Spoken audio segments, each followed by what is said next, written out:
നമ്മുടെ പ്രവർത്തനങ്ങളെക്കുറിച്ചെല്ലാം നിങ്ങൾ മനസ്സിലാക്കി കഴിഞ്ഞു എന്നാണ് എൻ്റെ വിശ്വാസം. പലരും ഇവിടെ വന്നിട്ടുള്ളവരാണ്, അവർക്കറിയാം, നമ്മുടെ കാര്യങ്ങളെക്കുറിച്ചറിയാം.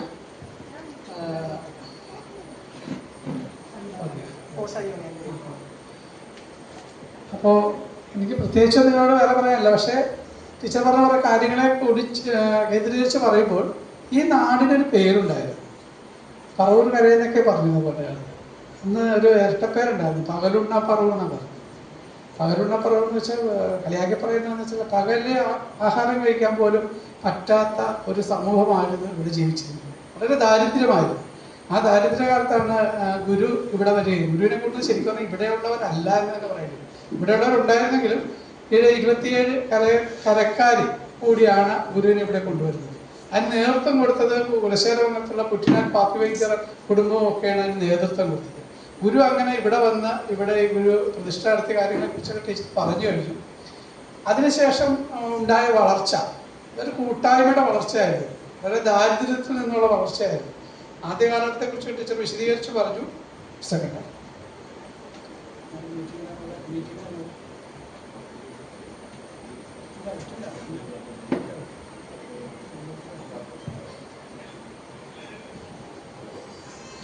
അങ്ങനെയുള്ള ഒരു കാലഘട്ടത്തിലൂടെ കൂട്ടായ പ്രവർത്തനത്തിലൂടെ നിങ്ങൾക്ക് ടീച്ചർ എല്ലാം പറഞ്ഞു, സ്ഥാപനങ്ങളെ കുറിച്ചൊക്കെ പറഞ്ഞു. 3 കോളേജുകൾ ഗുരുവിൻ്റെ അനുഗ്രഹം കൊണ്ട് മാത്രം കിട്ടിയ കോളേജുകൾ. ഗുരു പറഞ്ഞതുമാതിരി ഇതിന് സരസ്വതി ഭദ്രങ്ങൾ ഉണ്ടാവുമെന്ന് പറഞ്ഞത് മാതിരി തന്നെ ഓരോ സ്ഥാപനവും കിട്ടുന്നത് അങ്ങനെയാണ്. ഇപ്പോൾ ടീച്ചർ പറഞ്ഞു ശാശ്വതാനന്ദ സ്വാമികളെ കുറിച്ച് പറഞ്ഞു. നമുക്ക് കോളേജുകളൊന്നും ഇല്ലാത്തൊരു കാലം, സ്കൂളുകളാണ് നമുക്കുള്ളത്. ആ കാലഘട്ടത്തിൽ സ്വാമികൾ ഇവിടെ വരികയും വരുന്ന സമയത്താണ് കെ കരുണാകരൻ മുഖ്യമന്ത്രി ആയിരിക്കുന്ന കാലഘട്ടത്തിലാണ് സ്വാമിജി വരുന്നത്. അപ്പോൾ B.Ed കോളേജുകൾ അനുവദിക്കുന്നു എന്ന് പറയുമ്പോൾ ലിസ്റ്റിൽ നമ്മൾ കെട്ടുവാക്ക പണം നോക്കി അപേക്ഷ കൊടുത്തു, പക്ഷെ നമുക്ക് വന്നില്ല. പക്ഷെ ശാശ്വത സ്വാമികൾ അതിനകത്ത് ഇടപെട്ടുകൊണ്ട് നമ്മുടെ കോളേജാണ് കൊടുത്തിരിക്കണം എന്ന് പറഞ്ഞതിൻ്റെ അടിസ്ഥാനത്തിൽ ഇവിടുന്ന് അന്ന് നേതൃത്വം കൊടുത്ത ഇപ്പോൾ ഇവിടെ കാണുന്ന രംഗനാഥ് സാറ്, അന്നത്തെ പതിക്കാട് സദാം തുടങ്ങിയ പ്രമുഖരായ നേതാക്കന്മാർ സ്വാമികളോടൊപ്പം തിരുവനന്തപുരത്ത് പോവുകയും കരുണാകരനെ കാണുകയും കരുണാകരനോട് കാര്യങ്ങൾ പറയുക. ലിസ്റ്റ് തന്നെ ക്യാൻസൽ ആയിക്കൊണ്ട് ആദ്യ പേരായി നമ്മുടെ കോളേജ് സാങ്ഷൻ ലഭിക്കാനുണ്ടായത്. അവിടെ ഒരു കുതിച്ചയാട്ടമായിരുന്നു നമ്മുടെ പ്രസ്ഥാനത്തിൻ്റെ. അതിനുശേഷമാണ് ഈ കാണുന്ന സ്വാമി ശാശ്വതാനന്ദ കോളേജ്. ഇന്ന് കേരളത്തിലെ നിങ്ങൾക്കറിയാം, കോട്ടയത്ത് വന്ന് പ്രത്യേകിച്ചറിയാം, പല കോളേജുകളും വളരെ താഴോട്ട് പോകുന്നൊരവസ്ഥയാണ്. നമ്മൾ അങ്ങനെയല്ല, നമ്മളിവിടെ ഓരോ ദിവസം വളർച്ചയിലേക്കാണ്. കാരണം ഞങ്ങളുടെ ഭരണസമിതിയുടെ പ്രത്യേകത ടീച്ചറുടെ പറഞ്ഞു, 730 വീടാണ്, 2046 മെമ്പർമാരാണ്. ഞങ്ങൾ ഓരോ ദിവസവും സ്വപ്നം കാണുന്നവരാണ്. സ്വപ്നം കാണുക എന്ന് വെച്ചാൽ നാളെ എന്ത് ചെയ്യണം എന്ന് ചിന്തിച്ചുകൊണ്ട് നീങ്ങുന്ന ഒരു ഭരണസമിതിയാണ്.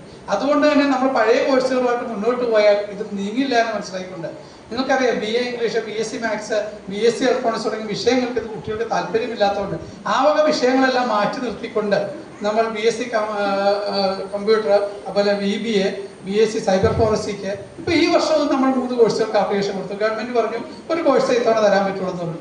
ഓക്കെ, നമ്മൾ 1ാം സ്ഥാനം അതിന് കൊടുത്തത് ഫിസിക്കൽ എഡ്യൂക്കേഷനോട് ബന്ധപ്പെട്ട കോഴ്സാണ്. അത് നമുക്ക് അഭിമാനത്തോടു കൂടി പറയാം. ഗാന്ധി യൂണിവേഴ്സിറ്റിയിൽ ആകെ ഫിസിക്കൽ എഡ്യൂക്കേഷൻ കോഴ്സുള്ളത് മൂലവട്ടത്ത് മാത്രമാണ്. അത് 2ാമതായി തുടങ്ങാൻ നമ്മുടെ സ്ഥാപനത്തിന് കഴിഞ്ഞു എന്നുള്ളതാണ്. പക്ഷെ അതിൻ്റെ സമയമെല്ലാം കഴിഞ്ഞാണ് ഗവൺമെൻറ് സാങ്ഷൻ കിട്ടിയതെങ്കിലും നമ്മൾക്ക് അവിടെ അതിനുശേഷം ഉണ്ടായ പ്രവർത്തനം കൊണ്ട് അതിനാവശ്യമായ കുട്ടികളെ കിട്ടുകയും വളരെ ഭംഗിയായ കോളേജ് കൊണ്ടുപോകാൻ സാധിക്കുകയും ചെയ്തു. അവിടെ ഒരുപാട് മാറ്റങ്ങൾ. നിങ്ങൾ ടീച്ചർ പറഞ്ഞ മീൻ വളർത്തലും പച്ചക്കറി കൃഷിയൊക്കെ ഉണ്ടെങ്കിലും ഈ കഠിനമായ മഴയിൽ പച്ചക്കൃഷി എല്ലാം നശിച്ചു. അപ്പോൾ റീപ്ലാന്റ് ചെയ്ത് വീണ്ടും തുടങ്ങാനുള്ള തയ്യാറെടുപ്പിലാണ്. ഈ മഴ ഒന്ന് തോർന്നാലേ നമുക്ക് അവിടെ നിന്ന് ശരിയാക്കി എടുക്കാൻ പറ്റുള്ളൂ. അതിനുള്ള ശ്രമത്തിലാണ്. കാരണം മാറ്റങ്ങളിലൂടെ ഞങ്ങൾ മുന്നോട്ട് വേണം. ഞങ്ങൾ ഓരോ വർഷവും കിട്ടാവുന്ന സ്ഥലങ്ങളെല്ലാം മേടിക്കും. ടീച്ചർ പറഞ്ഞു 28 ഏക്കറുള്ള സ്ഥലമുണ്ട്. അതേപോലെ ലോ കോളേജ് ആണെങ്കിലും ഇന്ന് കേരളത്തിലെ 1ാം നമ്പർ ലോ കോളേജ് ഏതാണെന്ന് വെച്ചാൽ പൂത്തോട്ട ശ്രീനാരായണ ലോ കോളേജാണ്. ആ രീതിയിലുള്ള പ്രവർത്തനം നടത്തുക നിങ്ങൾക്കറിയുന്നത് ഭയങ്കര മത്സരത്തിലാണ്. മറ്റു സമുദായങ്ങളെല്ലാം വളരെ മത്സരിച്ച് പോകുമ്പോൾ നമ്മുടെ പല പ്രസ്ഥാനങ്ങളിലും നമ്മുടെ എസ്എൻഡി പ്രസ്ഥാനങ്ങളെല്ലാം താഴോട്ട് പോകുന്ന കാഴ്ചയിൽ ഞങ്ങൾ അതല്ല ചെയ്യുന്നത്. എന്താണോ ആദ്യം അവിടെ കൊടുക്കേണ്ടത് അത് ചെയ്താണ് ഞങ്ങൾ മുന്നോട്ട് പോകുന്നത്. നിങ്ങൾക്ക് ലോ കോളേജ് കാണാൻ പറ്റിയ അവിടെ കണ്ടാൽ അറിയാൻ പറ്റും. ഇന്ന് കേരളത്തിലെ സെൻട്രലൈസ്ഡ് AC ഉള്ള ലൈബ്രറി ഉള്ളത് നമ്മുടെ കോളേജ് മാത്രം. അതേപോലെ എല്ലാ ക്ലാസ്സുകളും സ്മാർട്ട് ബോർഡുകളുള്ള കോളേജ് നമ്മുടെ മാത്രമാണ്. അങ്ങനെ ഏത് രീതിയിലുള്ള മുന്നേറ്റവും എപ്പോഴെന്ത് ചെയ്യണോ അതെല്ലാം ചെയ്തിരിക്കും. അതുകൊണ്ട് തന്നെ ഇന്ന് 1ാം നമ്പർ കോളേജായി, ഏറ്റവും കൂടുതൽ റിസൾട്ടുള്ള കോളേജ്, ഏറ്റവും കൂടുതൽ റാങ്കുള്ള കോളേജായി നമുക്ക് നിലനിൽക്കാൻ സാധിക്കും. ഓരോ ഇപ്പോൾ ഹൈസ്കൂളാണേലും ഹയർ സെക്കൻഡറി ആണെങ്കിലും VHSC ആണെങ്കിലും ഏത് വിഷയം എടുത്താലും നമ്മൾ 1ാം നമ്പറിലാണ്. അതേപോലെ CB സ്കൂളാണെങ്കിലും നമ്മൾ 1ാമതാണ്. കാരണം ഇന്ന് നിങ്ങൾക്കറിയാം, നിങ്ങൾ കോട്ടയം, എറണാകുളം തൊട്ട് തിരുവനന്തപുരം വരെ ജില്ലകളുടെ ക്ലസ്റ്റർ 11-ൽ പെട്ടാണ് നമ്മുടെ CBSE സ്കൂൾ. അവിടെ നടക്കുന്ന പ്രധാന മത്സരങ്ങളെല്ലാം നമ്മുടെ